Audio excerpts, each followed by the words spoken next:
Hello student, आपका हमारे YouTube channel पर स्वागत है। दोस्तों, आज हम एनसीईआरटी क्लास 12th की हिस्ट्री के एक अगले चैप्टर के बारे में बात करेंगे और इस चैप्टर का नाम है उपनिवेशवाद और देहात सरकारी अभिलेखों का अध्ययन। देखिए, इस चैप्टर में हम ये पढ़ेंगे कि किस तरह से हमारा जो भारत है वह ब्रिटेन का या इंग्लैंड का उपनिवेश बना, उसके अधीन बना, उसका गुलाम बना, और क्या कारण रहे कि भारतीय उद्योग धंधे जो चौपट रहे, भारतीय जो कृषक व्यवस्था थी वह चौपट रही, और हमारा जो भारत है वह क्या है, धीरे धीरे गरीब होता चला गया। तो इसकी शुरुआत के बारे में हम बात करेंगे। चलिए हम बात करते हैं। औपनिवेशिक शासन सर्वप्रथम बंगाल में स्थापित किया गया। तो देखिए, इंग्लैंड के जो व्यापारी थे उन्होंने सबसे पहले बंगाल में अपनी फैक्ट्रियां लगाई और औपनिवेशिक शासन क्या किया था, स्थापित किया था। यही वह प्रांत था जहां पर सबसे पहले ग्रामीण समाज को पुनर्व्यवस्थित करने, भूमि संबंधी अधिकारों की नई व्यवस्था और नई राजस्व प्रणाली स्थापित करने के प्रयास किए गए थे। तो बंगाल में सबसे पहले जो ग्रामीण समाज को पुनर्व्यवस्थित किया गया, भूमि संबंधी नई व्यवस्था को लाया गया और नई राजस्व प्रणाली को सबसे पहले लाया गया था, और यहीं पर औपनिवेशिकता की क्या हुई थी, शुरुआत हुई थी।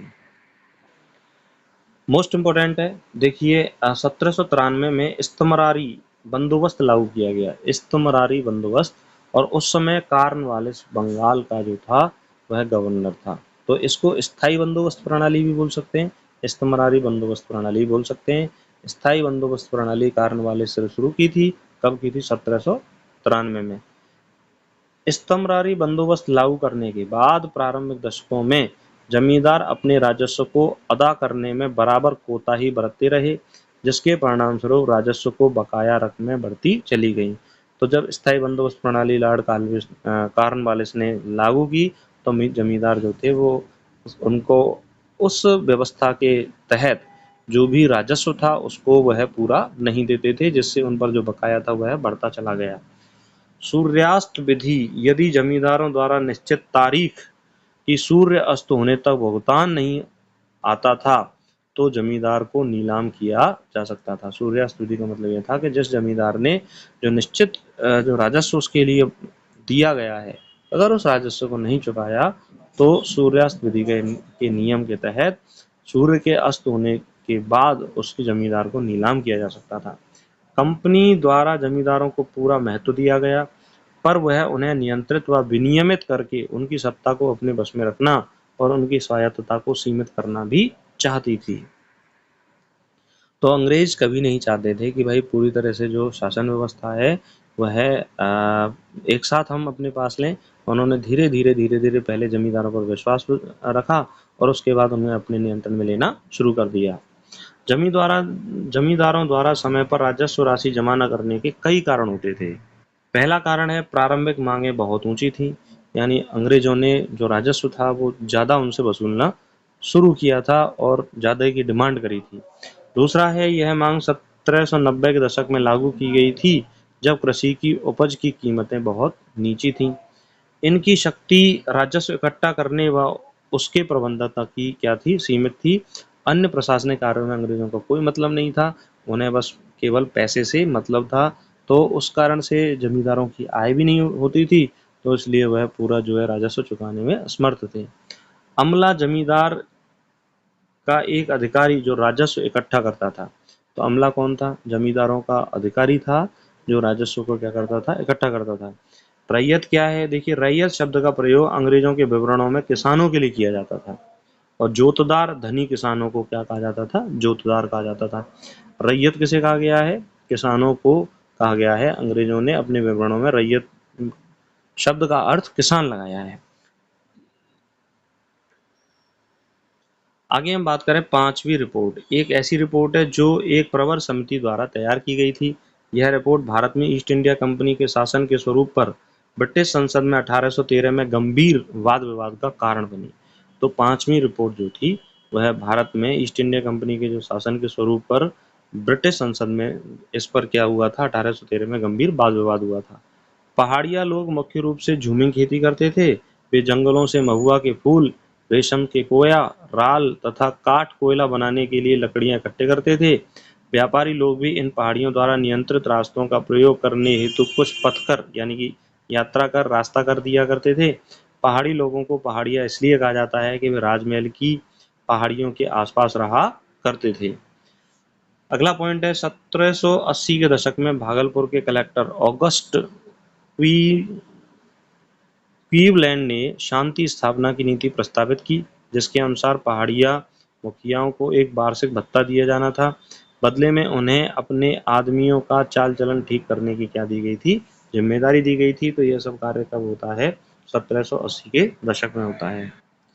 अगला पॉइंट है 1780 के दशक में के आसपास संथाल लोग बंगाल में आने लगे थे। वे जमींदारों के यहाँ भाड़े पर काम करते थे। अंग्रेजों ने उन संथाल लोगों का उपयोग जंगल की सफाई के लिए किया और 1850 के दशक तक संथाल लोग यह महसूस करने लगे कि अपने लिए आदर्श संसार का निर्माण करने के लिए औपनिवेशिक राज के विरुद्ध विद्रोह करना होगा। बुकानन एक चिकित्सक था।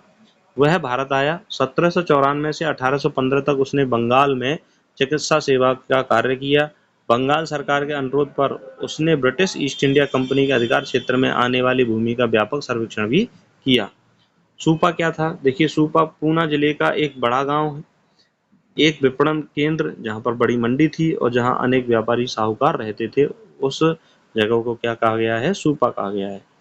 अगला पॉइंट है बंबई के दक्कन में राजस्व प्रणाली जो लागू की गई उसे रैयतवाड़ी कहा जाता है। यह प्रणाली बंगाल में लागू इस्तमरारी बंदोबस्त के विपरीत थी।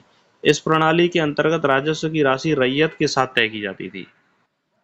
1832 से 34 के वर्षों में देहाती इलाके अकाल की चपेट में आकर बर्बाद हो गए।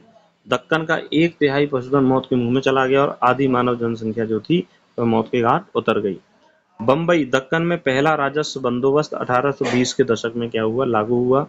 अगला पॉइंट है अमेरिका में 1961 में गृह युद्ध छिड़ गया तो ब्रिटेन के कपास क्षेत्र में तहलका मच गया, क्योंकि अमेरिका से कपास आयात मुश्किल हो गया और जिसकी कमी पूर्ति के लिए भारत से अधिक मात्रा में कपास का आयात किया गया और इसके लिए भारतीय किसानों को कपास उत्पादन के लिए प्रोत्साहित किया गया।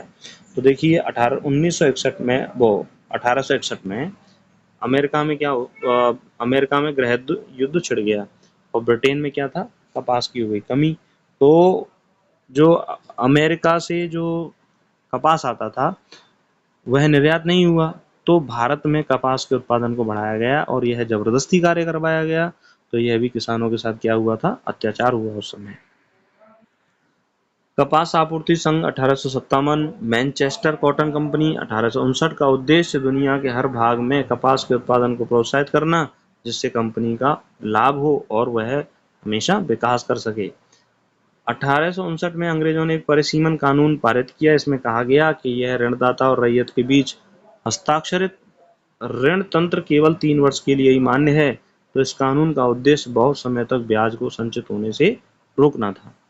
और अगला पॉइंट है जब विद्रोह दक्कन में फैला तो शुरू में बंबई की सरकार उसे गंभीरता पूर्वक लेने को तैयार नहीं थी, लेकिन भारत सरकार के दबाव के कारण बंबई की सरकार ने दंगों की छानबीन करने के लिए दक्कन दंगा आयोग बैठाया और इस आयोग की रिपोर्ट 1878 में ब्रिटिश संसद में पेश की गई कि क्या कारण रहे कि अंग्रेजी सरकार के विरुद्ध दक्कन में क्या हुए? विद्रोह हुए। तो इस तरह से जो एनसीईआरटी में औपनिवेशिकता की जितनी भी कारणों को बताया है, औपनिवेशिकता के जो परिणामों को बताया है, क्रियाओं को बताया है, उन सभी के बारे में हमने चर्चा की। आशा करता हूँ कि आपको ये चैप्टर समझ में आया होगा और हमने इसका फास्टली रिवीजन किया है। और यदि एक बार में ये चैप्टर समझ में नहीं आया तो इसको दोबारा रिवाइज करें। यहाँ से भी क्वेश्चन परीक्षा में बहुत ज़्यादा पूछे जाते हैं। आधुनिक भारत की शुरुआत हो जाती है इतिहास की और परीक्षा की दृष्टि से बहुत ज़्यादा महत्वपूर्ण ये चैप्टर है।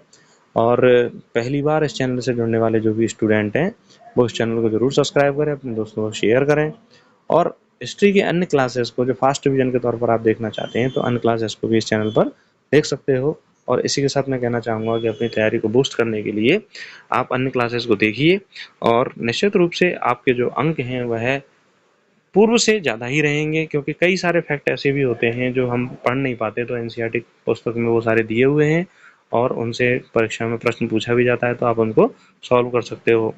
और इसी के साथ मैं कहना चाहूँगा अपनी तैयारी को बेस्ट करते रहिए। नमस्कार, धन्यवाद।